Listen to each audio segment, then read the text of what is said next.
ready? Hold on 2 seconds. Let me. Hello. So my name is Jason Parsons. I'm 35 years old. I graduated from Jacksonville University in 2007 with a bachelor's degree in geography. I shortly after got a job at JEA as a temporary employee in August of 2007. 6 months later, I was promoted to JEA Civil Service in April of 2008. So I've been working for JEA for over 12 years. I'm seeking a bachelor's degree in IT management from FSCJ. So what I've been doing at JEA is it's called GIS, Geographic Information Systems, and we use a web program that is actually available to the public, so any of you could look it up online if you wanted to, but it monitors where your power lines are, where your water lines are, where your sewer lines are, where your manholes are, like anything you want to look up. So if you're curious which transformer powers your house, you could actually go online, pull up GIS, and you could see which transformer powers your house, your neighbor's house, you know, whatever. So some basics on outage reporting. The way the GIS system works is we have service points that are called premise points, and your premise point is connected to the transformer via our GIS. And when I started working at JEA, that system wasn't working as well as it should have. So we made sure that we connected all of our customers so that when your power goes out and you're reporting it, it's going into the system the way that it's supposed to go, so that the technicians can know what the problem is most of the time before they even arrive. So when I was thinking about what I was going to do for my informative speech, I thought, since if you're in this room, unless you live at the beaches or unless you live really far from the center of town, you pay for JEA's utility. So maybe you guys can learn something from some things you didn't know about JEA. But so typically your power goes out, and one of the first things you do is you kind of walk around. Yes, my power's out. And then most people go outside. So if you go outside, you see your neighbors outside, you start talking to your neighbors. So then you pull out your phone to call JEA to report your power's out. If your neighbor might say, hey, I already called, so you don't need to. But that's not true, because say you and your neighbor are powered by the same transformer. Your neighbor calls, reports it, you call, report it. By the time the technician gets there, both of those tickets have kind of like matched together in our system. And so if you two are the only two that are calling, by the time the technician gets out there, he already knows it's probably this transformer that's powering these two houses, because they're the only two people that are calling. Whereas if the whole street's calling, then still before he gets there, he knows it's probably like this fuse on the end of the street that's preventing power from this whole street. So it is important that people go onto JEA.com and report outages, even if you think other people have already reported it. And the way you're notified is kept up with your preferences also on JEA.com. So if you want to be notified by text, phone call, email, you can set all that up online so that they'll notify you the way that you want to be notified.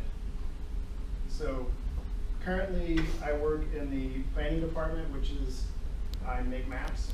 So if my director needs a map made about getting rid of septic services and bring in sewer service to people that don't have it yet, or if city council needs a map to be made for a new, Lot J development in the future, or managers and directors needs maps to be made. So it's not just me, we have a whole team that together makes maps like this, and it's kind of like a day-to-day thing. One day it could be one map, the next day it could be a whole other different map. But so I worked in the electric side of the company for 5 years. I currently work on the water sewer side of the company. And so some other basic things about the water sewer side that you might not know are, so your house uses gravity, your sewer wastewater goes to a manhole. That manhole uses gravity, goes to another manhole. Eventually, all of that goes to what we call sewer pump station. They're all over the city. You've probably seen them. We like to disguise them very well. It's a big black fence with a JEA sign. So before I started going out to pump stations, I actually had thought I had never seen one, but they're all over the place. So once the sewer wastewater gets to a pump station, it is then pumped with a force main to either another larger pump station, and then it eventually ends up at a sewer treatment plant. The sewer treatment plants then filter it, process it. We actually use bacteria that kills the harmful bacteria. We use ultraviolet lights, and then it's put back out into the St. Johns River once it's safe. So currently, JEA is promoting something. It's something called fatbergs, which you might not know what that is. I have a couple pictures. It's pretty gross, but there's currently like a mock trailer that they've actually used like actors and stuff to make. So this month, if you were to go see an AMC movie, I've heard that the trailer is going to play all AMC theaters like during the month of February. It's kind of silly. It makes fun of the horror movie The Blob, but basically it's like a snowball effect. Like you might be flushing things down your toilet that you don't know is bad, like makeup wipes, baby wipes, those kinds of things. You flush one. I think they even claim that it's okay to flush them, but it's when a bunch of people flush them, and then they meet up in one of these like pump stations, and they can make like a basketball, and then it can't pump, and then a technician has to go out there and fix it, and you don't want to be the guy that gets called to go down into like this pump station to fix something like that. So there's a list of things that so anything on this list is supposed to be something that has ended up at a sewer treatment plant, okay? So it's somewhat kind of bizarre. So cigarettes, money, didn't say coins or bills, gum, baby diapers, adult diapers, action figures, toy cars, rags, keys, golf balls, ping pong balls, creepy doll heads, garden gnomes, bathroom gnomes, Civil War memorabilia, telescopes, globes, parking tickets, divorce papers, autographed baseballs, that must have been a really bad divorce, and pet rocks. So when my wife and I bought our house, we actually had one toilet wasn't working properly, and we had to have a plumber come out twice to fix the problem, and it turned out once he had to remove the toilet from the foundation that it was a baby rattle from whoever was staying there before had gotten stuck, and so it wasn't flushing. So these things happen. It could be babies, it could be adults. I don't know how a telescope or a globe got to a treatment plant. I don't know if somebody's popping a manhole and being really mean and putting stuff down there. But basically, it's just when these things combine in a pump station, it creates a big problem. Like even like condoms are really bad because they basically turn into a huge balloon, and they're strong, and things get stuck inside them, and then they become like this huge balloon filled with stuff, and you can't. It won't pump. But so another thing my group does is we have what we call a standby phone. It's an emergency phone. If you've ever gotten a boiled water advisory or a sanitary sewer overflow advisory, it was somebody from our group that sent that out.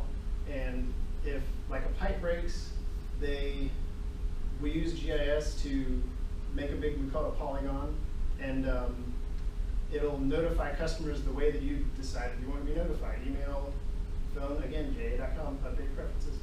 But it'll tell you if there's a boiled water advisory. If you get one of those, it'll be at least 48 hours before you get the all clear, because they have to test.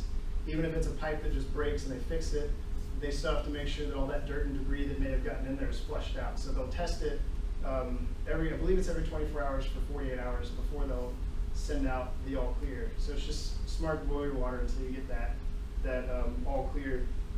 And then sanitary sewer overflows generally only happen during hurricanes.